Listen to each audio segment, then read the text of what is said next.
Bismillahirrahmanirrahim. Assalamualaikum warahmatullahi wabarakatuh. Sebelumnya perkenalkan, nama saya Muhammad Bayu Dewantara, biasa dipanggil dengan Bayu. Pada video kali ini saya akan mencoba untuk membahas atau lebih untuk mengulas tentang sejarah Al-Quran di Indonesia.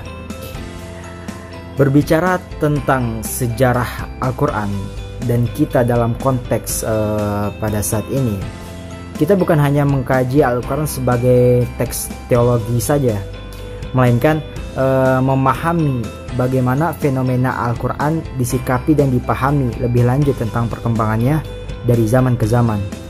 Nah, pemahaman ini biasanya dilakukan oleh para sejarawan, yakni sejauh mana pengalaman eksistensial seseorang itu berinteraksi hingga mengetahui selak-beluk bagaimana penyalinan mushafnya atau pencetakannya maupun dalam penulisan Al-Quran itu tersendiri sejak masuk ke Indonesia.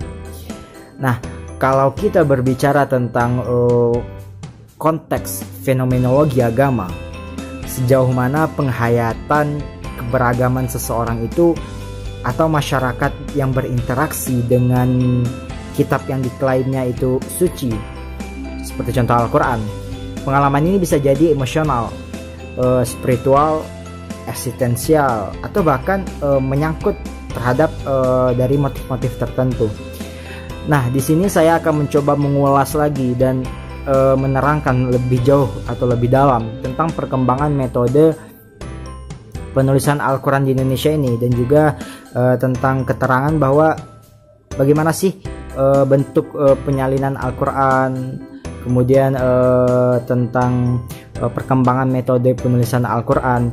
Nah, untuk materi tersebut akan saya terangkan pada slide berikut. Baik, kita mulai dengan membahas terlebih dahulu tentang sejarah Al-Quran di Indonesia.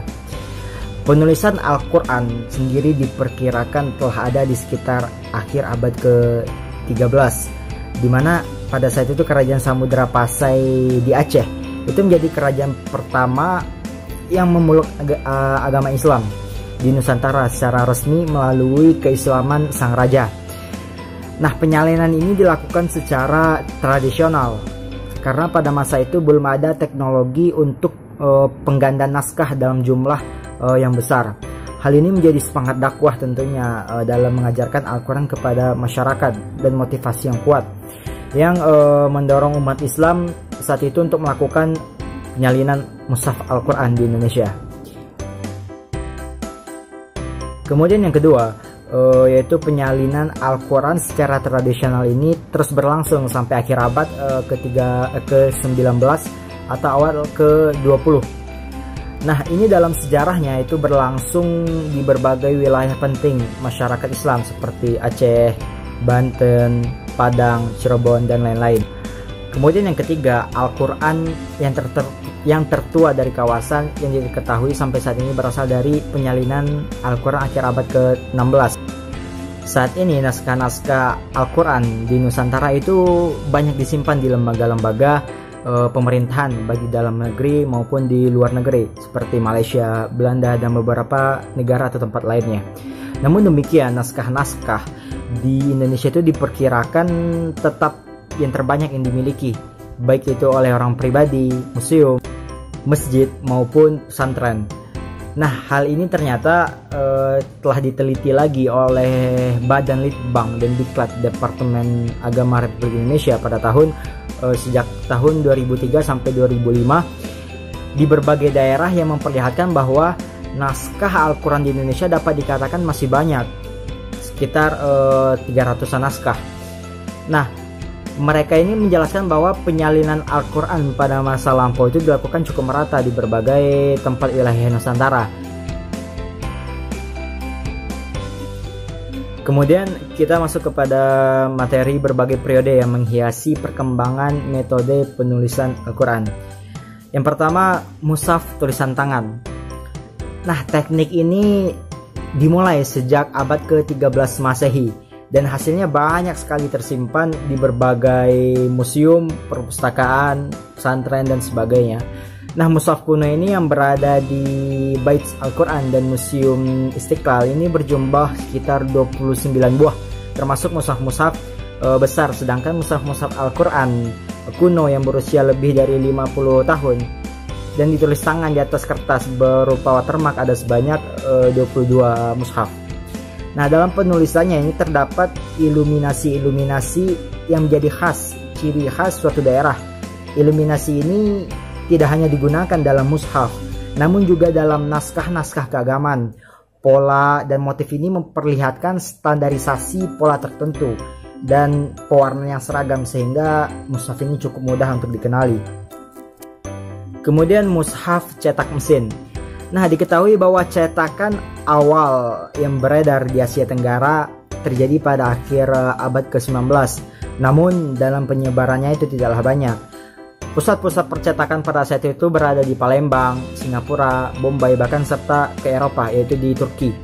Dan mushaf yang paling tua adalah mushaf yang dicetak di Palembang pada tahun 1848 dan 1854. Nah, hasil cetakan batu atau litografi Haji Muhammad Azari bin Kemas Haji Abdullah, peninggalan ini hanya ada dalam koleksi Abdul Azim Amin, yaitu di Palembang. Kemudian kita masuk kepada yang ketiga, yaitu mushaf digital. Nah, dengan perkembangan IT dan era digital lainnya, Al-Quran itu dikemas digital dalam bentuk visual dan radio pada saat itu. Nah, 3 bentuk Al-Quran digital yaitu yang pertama Al-Quran digital. Contohnya milik EMD, Mushaf Madinah Digital. Itu berupa software resmi di bawah lisensi Majma' Al-Malik Fahid At-Tibaah Al-Mushaf Al-Karim. Atau contoh lainnya Al-Quran Portable seperti yang dipopuler di Malaysia, yaitu NMAC dan Khalifa. Bahkan Al-Quran digital ini multifungsi dengan e-book reader, arah kiblat, alarm, dan sebagainya. Kemudian yang kedua, audio Al-Quran. Nah, ini berupa MP3 yang bisa diputar di komputer, handphone, atau gadget lainnya. Dan sekarang bahkan itu masih familiar dan banyak beredar di kalangan daerah. Kemudian yang ketiga, Al-Quran in Microsoft. Nah, bentuk Al-Quran ini dimasukkan dalam software komputer, biasanya digunakan untuk mengutip ayat dan terjemahan Al-Quran. Nah, kemudian ini lebih dikembangkan dalam Google, dalam bagian banyak tafsir web dan artikel-artikel itu banyak termasuk dalam ayat-ayat Al-Quran. Kemudian kita masuk contoh atau bentuk penggunaan Al-Quran yang terjadi di masyarakat Islam Indonesia. Pada tahun 1985 terdapat khutbah-khutbah yang tertulis itu muncul di banyak surat kabar waspada. Itu tempatnya di Medan. Pada setiap hari Jumat biasanya setelah dianalisa ternyata itu digunakan oleh masyarakat Islam Indonesia sebagai kutipan dari referensinya tentang ajaran-ajaran Islam. Para penulis biasanya sang khatib pada satu atau beberapa masjid. Dari sini kita dapat mengasumsikan bahwa versi tulisan mereka mungkin sama dengan apa yang mereka sampaikan dalam surat-surat kabar atau teks-teks khutbah. Dan selama 1 tahun telah dikutip ayat Al-Quran sebanyak 161 ayat dan hadis sebanyak 91 kali. Kemudian yang kedua, ada ditemukannya satu set buku yang terdiri dari 4 jilid tentang hukum Islam yang ditulis oleh seorang ulama kontemporer. Buku tersebut meliputi sekitar 40 bidang bahasan yang berhubungan dengan masalah tauhid, fikih, akidah, akhlak, dan lain sebagainya. Nah, dalam keempat jilid tersebut terdapat sekitar 1373 halaman dengan 355 kutipan dari Al-Quran. Nah, 3380 kutipan dari hadis dan 365 dari sumber yang tertulis oleh ulama pada zaman klasik. Kemudian yang ketiga, terdapat suatu majalah yang populer sekali di kalangan aktivis muslim. Dan majalah ini berorientasi keagamaan, memiliki berbagai artikel tentang peranan Islam dalam berbagai aspek yang penting. terdapat 5 majalah kurang lebih yang terbit pada tahun 1984 yang berjumlah 480 halaman. Mungkin hanya itu yang bisa saya sampaikan, kurang lebihnya mohon maaf. Assalamualaikum warahmatullahi wabarakatuh.